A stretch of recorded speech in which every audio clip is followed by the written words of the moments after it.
they call insurance fee. Okay. And, it's for that business person and the intending startup or a startup, whichever category you fall into. Note one thing: if at all you didn't get anything from the show, note that if you have to get loan, get from a certified financial house, so that if anything happens, nobody prays like she said, but it can just happen. You know that maybe you're looking for money to start up again, and you're not having double tragedy where you have to think about how to repay the loan that you got to start up a business that a natural disaster has just taken over. But I think personally I want to try that networking. It feels like you'll be at ease instead of thinking about to repay. So thank you again, Chinonye, for coming. Thank you so Blessing, much. AJ. Let's get back to the studio.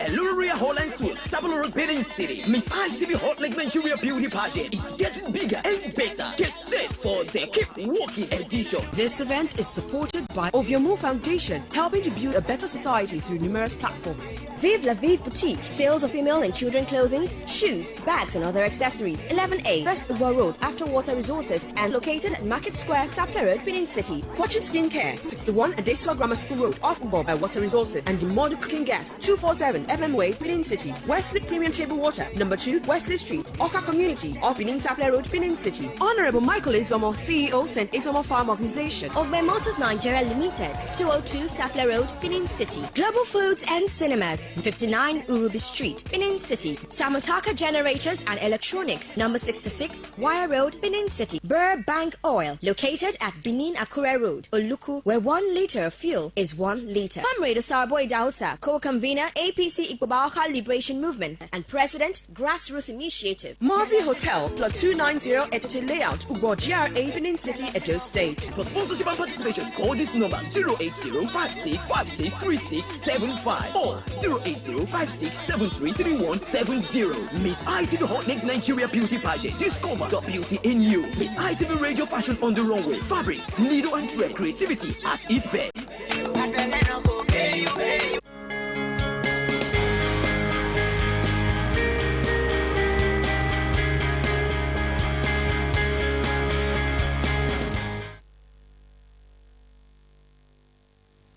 All right, thanks to Chinonye Okole, business coach and financial analyst, for the wonderful teaching and ways to source funds for business. Okay, now we want to talk about the business of micro-lending, and I have with me in the studio a microfinance expert, the person of Brenda Obioma. Thank you for coming on the show, Brenda. You know, micro-lending, as much as it helps the person who needs money for business, I believe it will also help the person who's lending. Some persons have money they do not intend to use immediately, and maybe thinking, what kind of business should I go into? The business of micro-lending. I've heard someone say that if you can't fight, don't venture into something like that, because some persons can beat you up even when they're the ones owing you money. So, how does the business of micro-lending operate? Okay, thank you. Before I start, I would like us to know the definition of this micro-lending. Okay. Micro-lending has to do with provision of low-interest loan to the low-income earners, okay, or the small business owners or entrepreneurs. So in the essence of this is for self-sufficiency and to alleviate poverty. That's the essence of micro-lending. So micro-lenders, they involve, they are registered corporate bodies or individuals that can give out loan to these borrowers. So as an individual, you want to venture into micro-lending. There are some principles you need to abide on before you can do that. Even as a financial institution also, like the microfinance banks, they also give out loans. They give small interest to it to borrowers. There are also principles guiding these affairs before you can do that. Okay. Take, for example, as a group of, even group of persons also, maybe cooperative. they can also give out loan. There is a situation whereby, let's say a group of 10 persons or above, like, okay, let's save our money and give it to a particular person on a low, small interest rate. So it's also possible. Then the things you need to put into consideration before doing that, because there is a lot of risk involved also. So as a micro lender, you need to have some principles that need to back you up before you be able to do that. That's what I call the 5 C's, whereby you look at the capital of the borrower. Situation whereby a borrower comes to you and wants to collect loan from you, you need to check the capital of that borrower. You need to check the business. What kind of business is the borrower into? And the capital. When you subtract the liability of that borrower from the asset, what is left? Will it be enough to repay back your loan? You understand? You need to know, does this borrower have savings in his account? Does he have other investments or properties that when he or she did not pay, then those things can actually go in for it? Those are the things you need to look at for. The capital is very important. Then also you need to look at what we call the character of the borrower. This borrower, does he have the willingness to pay? Can he pay back or can she pay back when he or she collects the loan from you? Because there are some borrowers, they don't have that willingness to pay. They want to collect this money. Fine, it's good. It's very sweet to collect loan, but to come and pay back is an issue. You understand? Will this person be able to pay back? These are the things you need to look out for. There are some financial institutions, they employ people specifically for this, to assess a borrower before giving out loan to that borrower. So you need to check the character. If peradventure that borrower has already collected loan somewhere, you need to check the history of that loan. Was that person committed in his payment? Did he default or not? That will also determine the amount you give to that borrower whenever he comes. That will determine the amount. Is he the kind of person that doesn't default on time? Does he have that willingness? You need to check out on those things also. And so also, there must be a background check of the intending the borrower. Exactly. You need to do the checking of those borrowers.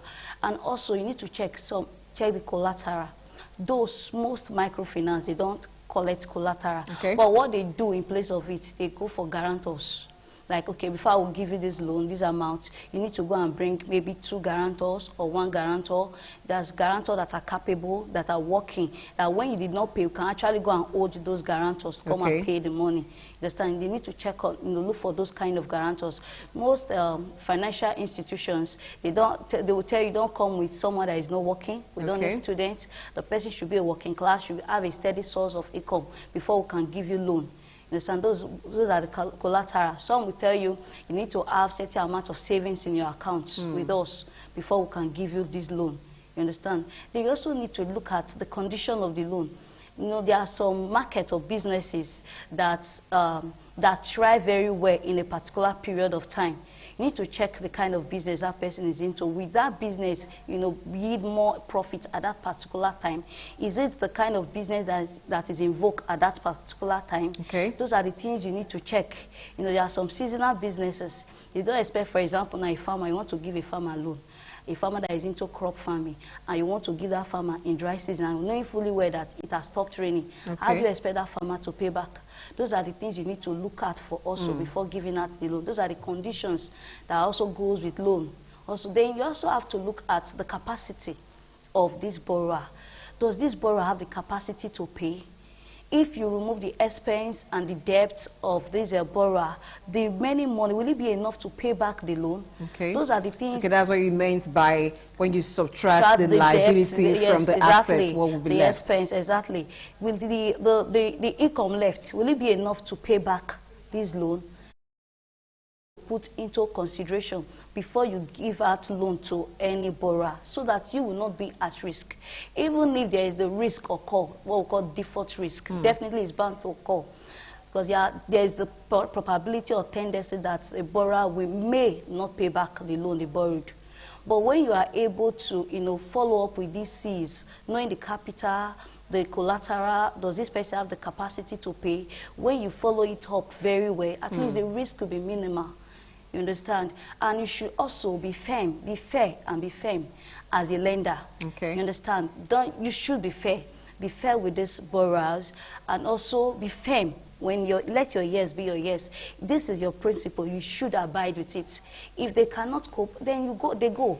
So these are the things you need to put into consideration before giving out any loan to a borrower. Okay. Now, before we talk more on the risk and then move on to the rewards, you made mention that there are times that a borrower can default. Yes. It's like it's inevitable. Exactly. Now, in cases of disaster, like fire disaster, when I was discussing with the business coach before this interview, she made mention of people who had suffered loss due to fire incidents, that if your loan is insured and then you don't have to pay anything, you don't have to do repayment of that loan if you suffered a loss.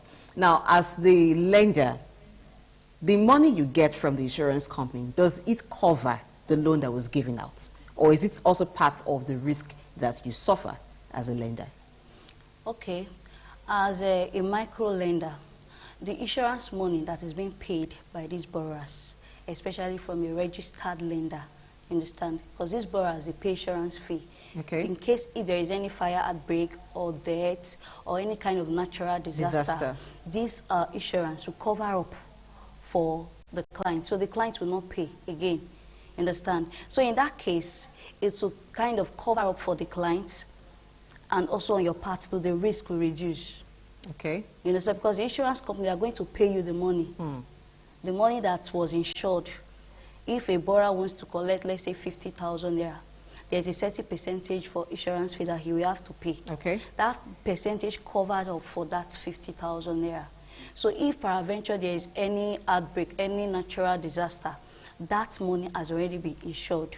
So definitely the insurance company is going to pay back the micro lender money. Okay. Now, are there other risks involved in being a lender? You know, these days, with the use of the internet, a lot of persons have taken their businesses to the internet. They do their business traditionally, and they also do it on the internet. And micro-lending is not excluded. We have micro-lenders who operate on the internet. Now, what are the risks that a micro-lender operating on the internet is likely to suffer? Okay. Or likely to come in contact with? Okay. Those micro lenders on the internet, before they give out loan, they also require some information from you. Okay. Take, for example, they might ask you to go and break your bank details. You should have a running account. You understand? Have a bank account. Okay. Okay, maybe with a commercial bank or something, or even with them. You should have a bank account. You should have a savings account. You should also be a monthly earner. Or, you understand? Some persons also based on that. That you should also have other source of income. In case if that's your business, you borrow the money from, you know, something happened to you, you're not able to pay, then that other source of income should be able to balance up. Okay. So those micro lenders on the internet, they also do what we call follow-up. They don't just give money like that. You need to provide information. They want to know your financial status also, the kind of business you're into, where you stay, your address. They will want to know all these things. And there is no way that you will give them a false information, because they also have a kind of platform that they will use to check all this information about you, if truly you are right or not. Because I could remember before, it was, I guess, I'm sure it's still ongoing. If someone wants to collect loan, there is a platform they will impute the person's data on to show if the person is already on loan somewhere else or not. So there's a kind of network. Yes, exactly. So if the person is on loan somewhere else, they can't give that person loan. Okay. It's just that, no, we micro lenders, we need profit. So some people overlook that, like after a survivor for the fittest. Okay. So let me give you loan. I know you pay my money. So that's how some persons run. They don't actually follow that kind of process, because it's bit like a kind of shortage on their parts. You know, so actually there's a kind of information like that. They input the data of that borrower to check if the person is running loan somewhere or not, and also to check the full details of that person involved. Now let's talk about the rewards of micro-lending. How do you tap into that? Okay, there are rewards of micro-lending. Basically, the interest paid on the loan also is part of the reward, especially if there is no default, which I know is not that it's not possible, but it's inevitable. Definitely there are some borrowers that want to default. They won't pay at the stipulated time, so a kind of default. So those interest on that loan is part of the reward he gets. But the risk that most money lenders do get is this default risk. Okay. Understand? So when the borrower did not pay the loan as at when he or she is supposed to pay, is already a default and is a risk already.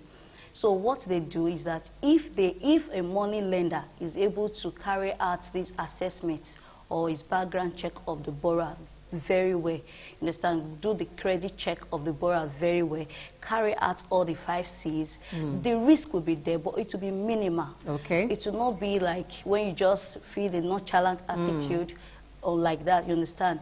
So when you do your follow-up very well, you do a thorough background check of the borrower. Okay, you ensure due diligence. Exactly. Okay. Because there are some borrowers that will come to the office like, I want to collect loan. Fine, you want to collect loan. They will provide their details and all that. So it's not left for the money lenders to go and check actually if that verify the facts. Exactly. If is saying the truth or not, the kind of business that person is doing. So those are the principles that the money lenders will put in place to know, to get the real information about the borrowers. So when they carry out this verification, the fact of this borrower very well, I think the risk will reduce. So talking about the reward again, you mentioned the interest rates. Is that the only way that you get reward from micro lending?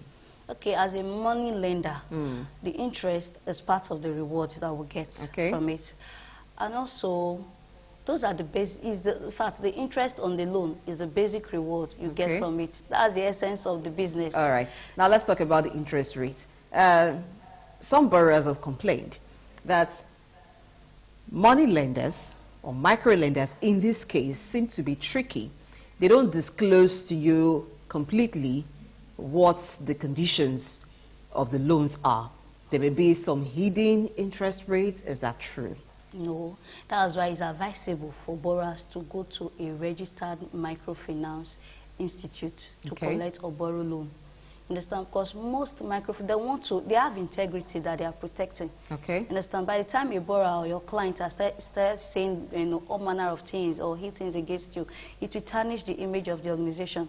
So most microfinance banks, they have integrity that they are protecting. So that is why it's advisable as a borrower, go to banks, financial institutions that that are registered and known by the people and by the government. Understand? Go there and borrow your loan. They will tell you everything. Why will a micro lender cover up some information and not telling you the real thing? It shows that they don't have integrity. They don't know. Is it possible for micro lenders to do that? It's possible. I don't think so, because where I was coming from, we do open up. Okay. We tell them everything. We tell them our interest rate, how it's being paid on monthly basis. Okay. We tell them all these things. We don't hide anything from them. Okay. Still talking about the borrower now. How can a borrower utilize the loan? It's not just about getting the loan, but how do you utilize this loan once you have gotten this loan? Some again will complain that it's more like a trap, getting loans from whether commercial banks or micro finance houses, that once you get repayments is usually a problem. But on the other hand, you get some persons who would tell you good stories, in fact testimonies if you like, of how they've been able to do well in their business using micro loans. So what are the common mistakes that some borrowers make with loans? Okay, thank you. Some of the common mistakes that borrowers made with loans is, one, inadequate planning. When you don't have the right plan for your business, you are definitely bound to make mistakes. If, for example, you want to source for loan to finance your business, and you already have this business running for like a period of time, you understand, and you have a backup plan for it, you go to the financial house, tell them, this is what I want to use this loan for. You understand? Give them your plans. You understand? Then you collect this loan. But by the time you don't have plan for the business, you don't even know what you want to use that money for. Because other persons are collecting loan, you want to go and collect loan also, and you don't have plan for it. Definitely are bound to misuse that money. You understand? And also, other mistakes that borrowers made is that they collect loan to start business, to start up their business. Is it completely wrong to collect loan to start up a business? Where I would say it's completely wrong. You're not the first person saying this. That's what I'm asking. If it's completely wrong to do that. Now, if you don't have any other source of income, you don't have any place you can collect money from, a steady income, could be weekly or monthly, then you want to go and collect loan to start up a business. You don't even know the way the business will go. Okay. You don't know the profit that will come in. You don't know how much sales you will make in that business. You don't even know the challenges that goes with the business yet. You just started it. Then you went to collect loan to start up the business. Then when issues start coming up, you start saying, that money is blood money. Okay. Not knowing that you're not supposed to borrow loan to start up a business. Okay. You should use that if it is your savings, your own personal savings or capital to start up a business. Or you can go and borrow loan to start up a business if you have a steady source of income that you can use to pay back whenever issue arises in that business. You Okay. understand? So these are some of the common mistakes that borrowers make when the